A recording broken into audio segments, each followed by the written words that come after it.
Gobble, gobble. The Win Play Show wishes you a happy Thanksgiving.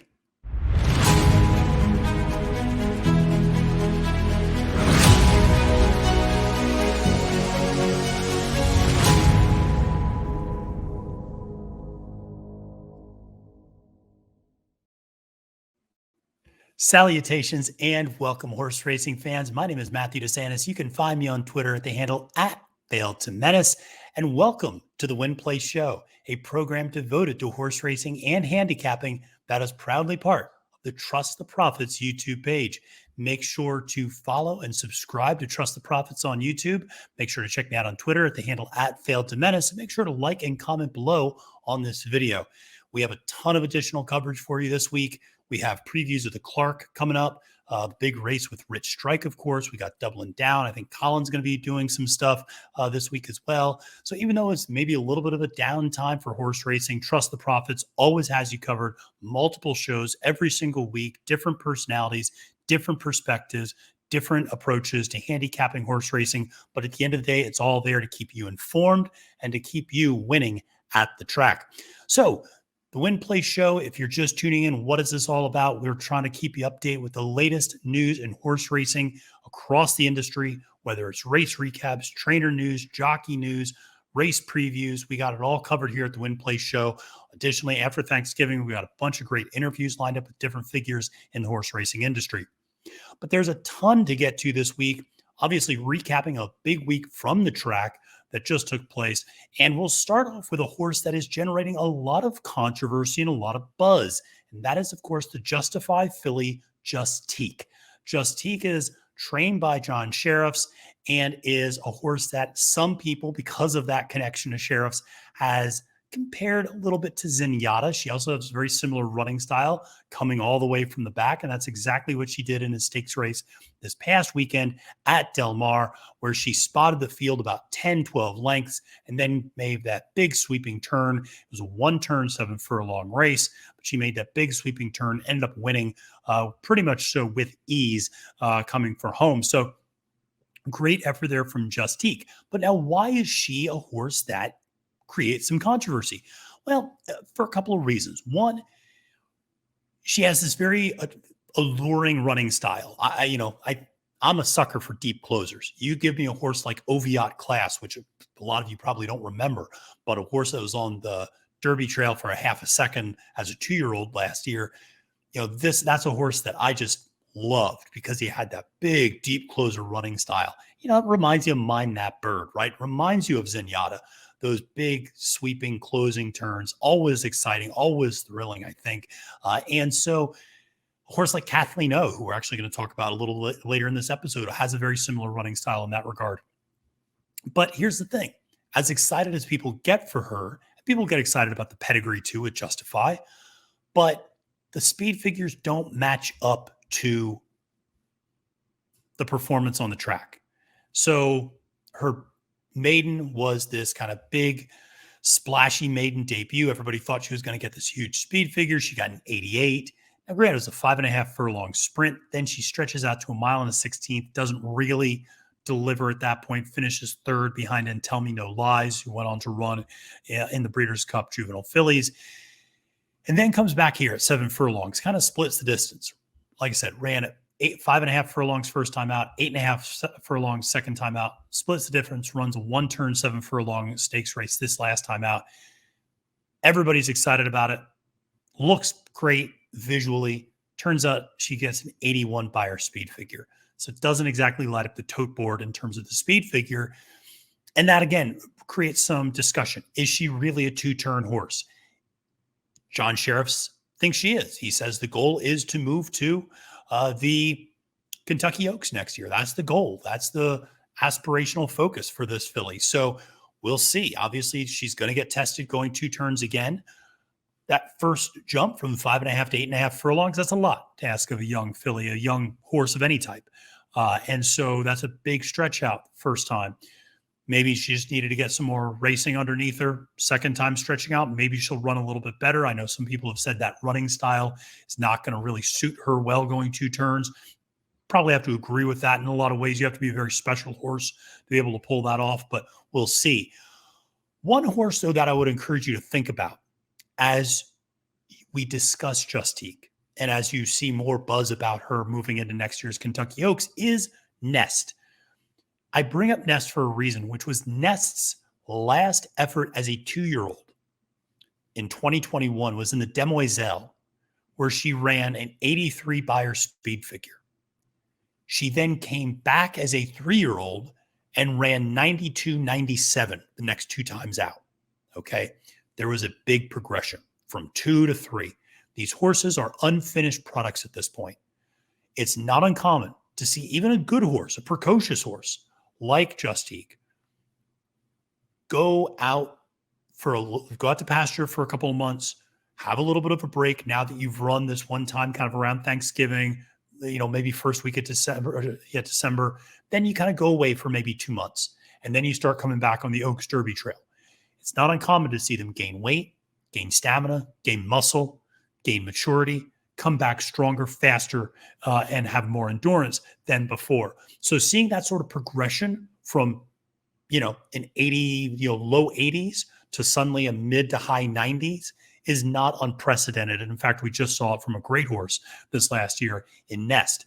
And so I think that was something where I was a little slow to the party on Nest, to be honest, because I remember that Demoiselle and I remember that 83 Beyers. And I was going, well, okay, but are we really throwing her in with Secret Oath and Echo Zulu and some of these other horses that were running bigger speed figures? And then she came out and really backed that up as a 3-year-old. So you never know what sort of improvements you're going to see from these horses from 2 to 3. Justique, though, obviously a huge win there out at Del Mar this past weekend, and good for her, good for the connections.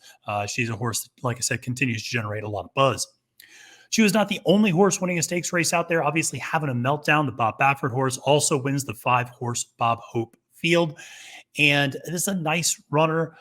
Having a Meltdown's a very good horse, has won 2 out of 3 efforts now. The only loss was stretching out a little bit and losing to Cave Rock, who, of course, came in second at the Breeders' Cup Juvenile.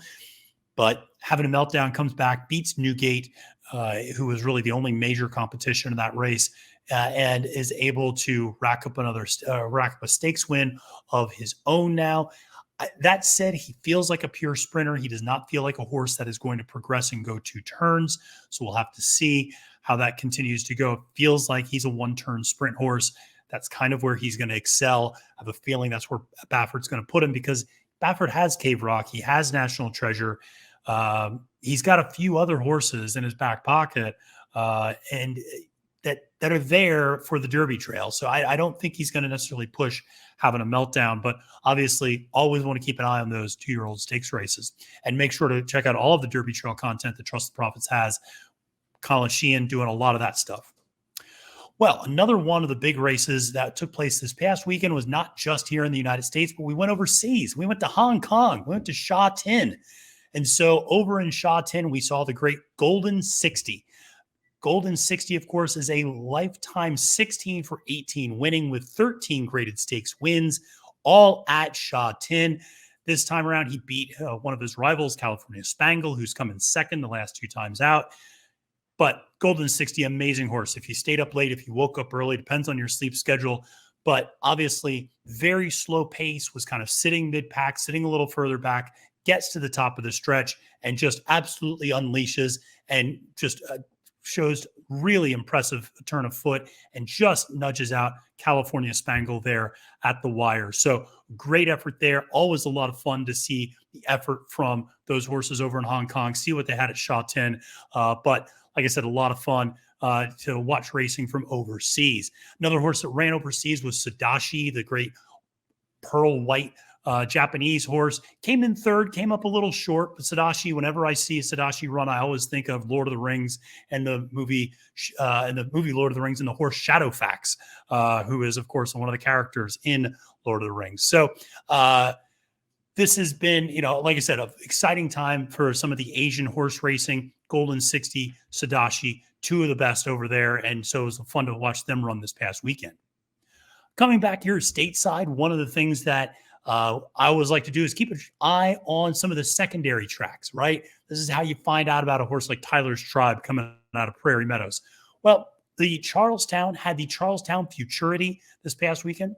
Charlestown, of course, in West Virginia, not to be confused with Charleston, West Virginia, but Charlestown, great fun track. I love going there for the Charlestown Classic, which was won by Art Collector the last 2 years, but they had the Futurity this year, and it was won by No Love for Juba.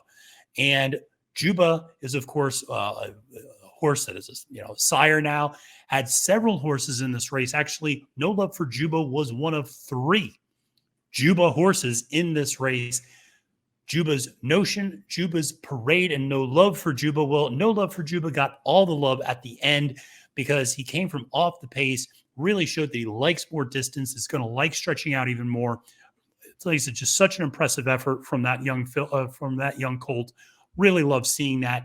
And this was another interesting one to pay attention to and to learn a little bit more about the track, because Charlestown is a 6 furlong bull ring. The first 3 career races for No Love for Juba were 4.5 furlong sprints, which is what they run at Charlestown a lot of times for these 2-year-olds. That requires a certain type of speed out of the starting gate that clearly this horse does not have. It's not surprising he broke his maiden when he stretched out to 6.5 furlongs, then goes to 7 for the Futurity. This horse is only going to like more and more distance.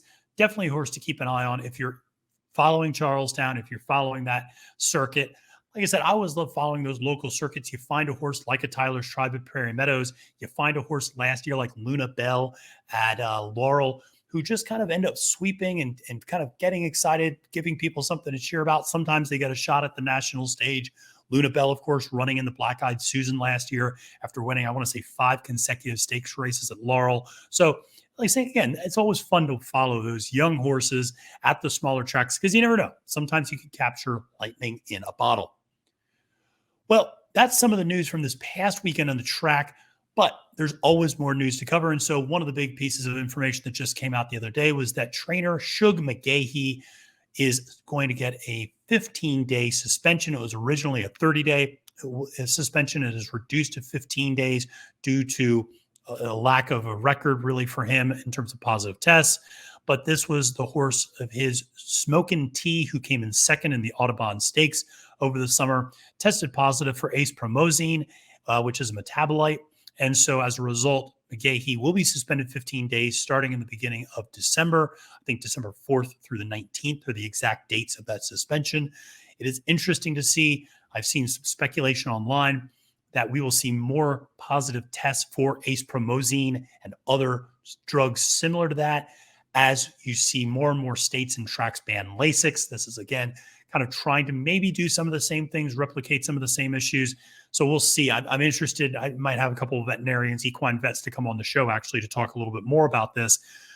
Obviously, we just talked about suspensions last week with Tom Amos, with Doug O'Neill, McGahee getting suspended, another black eye in some ways. He waived his right to a trial, accepted the suspension. Still, you would like to see a little bit more accountability in terms of a statement or a comment on McGahee's part. He was not able to be reached for comment for some of the news stories that came out about this, but we'll have to continue to track to see how he handles this. But McGahee, as I mentioned before, is a guy who has a pretty good track record and a pretty good reputation within the horse racing industry as somebody who runs pretty clean horses. So this is a little bit of an unusual suspension. This kind of, I think, caught a lot of us off guard. He was not a name that you would expect to see running positive tests. So something just to keep in mind, but wanted to update that information. Since we talked about trainer suspensions last week, it's only fair and appropriate that we bring this one up this week. Of course, a bit of scary news from the track this past weekend took place up at Aqueduct on Saturday in the 6th race, where jockey Trevor McCarthy was unseated on the horse Ever Summer. Fortunately, the horse, who also went down, is okay, walked off uninjured from the spill. No injuries there. McCarthy, however, was injured and suffered a broken collarbone and will be out 8 to 10 weeks.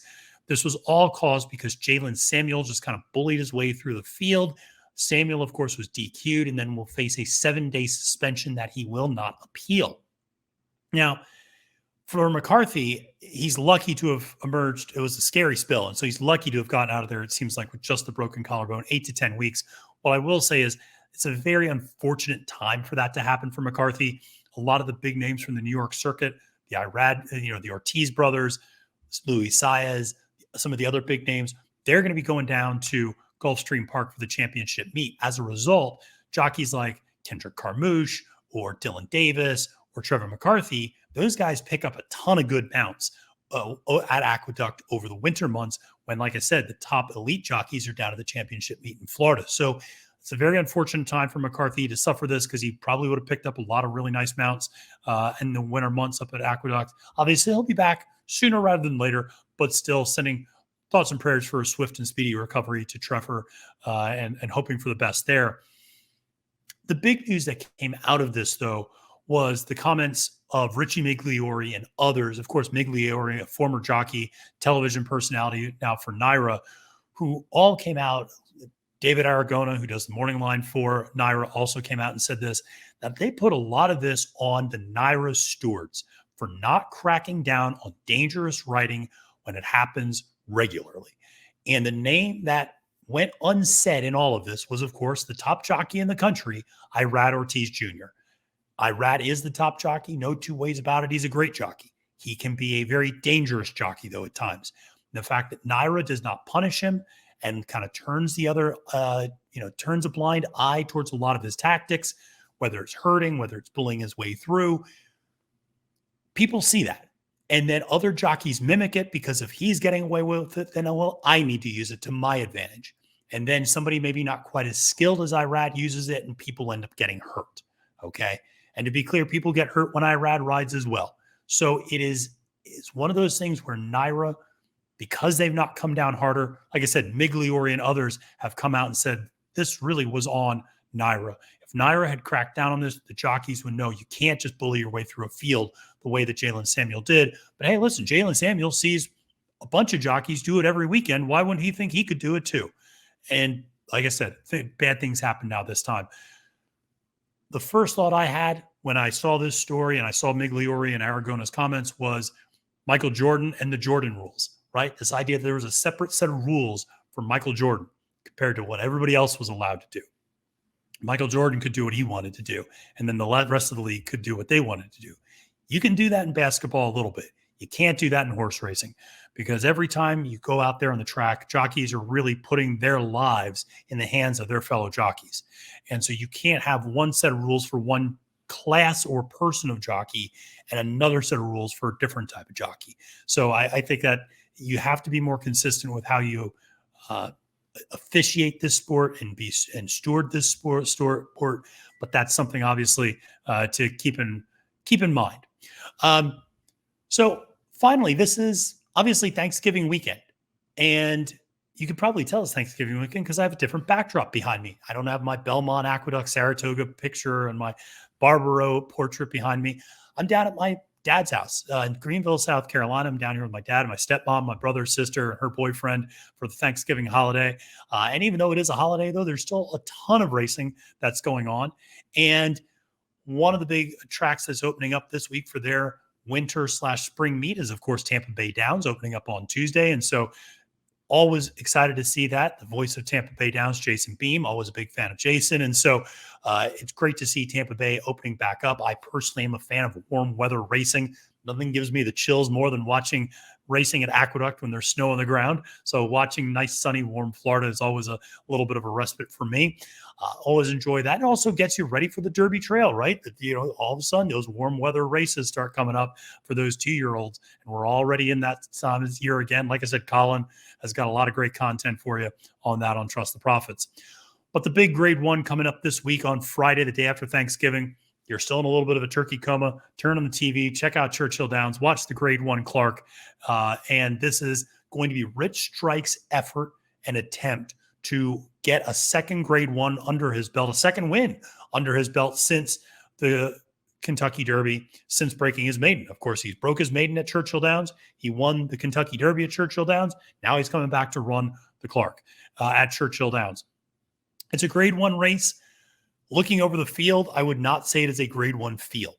And this is where I guess I'm a little bit different than others who look at the sport. I don't just mindlessly go, well, it's a grade one. I go, well, who's in the race? Okay, I know it says it's a grade one. I get that. Last year, the top three in the Clark last year were Maxfield, Happy Saver, and Midnight Bourbon. Now, that's a grade 1 race right there. This year, the top 3 in the field are Rich Strike. Okay, very good. Last Samurai and West Willpower. Okay, and it drops off after that. And I would say this is a decent grade 2, strong grade 3 race, especially if you take Rich Strike out of it. If you take Rich Strike out, then it's got, then it's definitely a grade 2 or grade 3 race. So, I understand what the race is labeled. I also understand what the field looks like in terms of the class. Now, that's not a knock on any of those horses. They're all perfectly good horses, but it's just they're not grade 1 horses. And when they've stepped up to grade 1 competition in the past, they've all been thoroughly beaten. So it is, with the exception of Rich Strike. So it'll be interesting to see how this plays out. Obviously, this will be Rich Strike running against older competition. Now, he's almost for himself, obviously. He's only about a month away from it. All the horses will turn a year older come January 1st, but still running against older, getting a grade 1. Some people think if he wins this, he'll win the 3-Year-Old of the Year award. To me, that's still a stretch just because he's been completely irrelevant in several other races compared to some of the consistency we've seen out of some of the fellow 3-Year-Olds in this same crop. But we'll see. If he wins against older and he wins the Kentucky Derby, I get it. Those are 2 big milestones. He also finished 6th at the Belmont and 4th at the Travers and 4th at the Classic behind Taba. So there's it's just this year, the voting's complicated, I think. No matter who you're behind, you can poke holes in the argument. You could prop up different people, but it'll be a fun race to see nonetheless. Obviously, those of us who, like Rich Strike will be rooting for him, want to see the horse do well. You always root for horses to do well. And if nothing else, he's proven that he's not a flash in the pan. He's not won since the Kentucky Derby. He, of course, came very close to winning the Lucas. He's at least demonstrated to be a competitive horse, which is, I think, more than a lot of people thought coming out of the Jeff Ruby Stakes at Turfway Park, which was his Derby prep. So keep an eye on that. We'll have some more on that here at the Trust the Profits channel, but always a lot of stuff.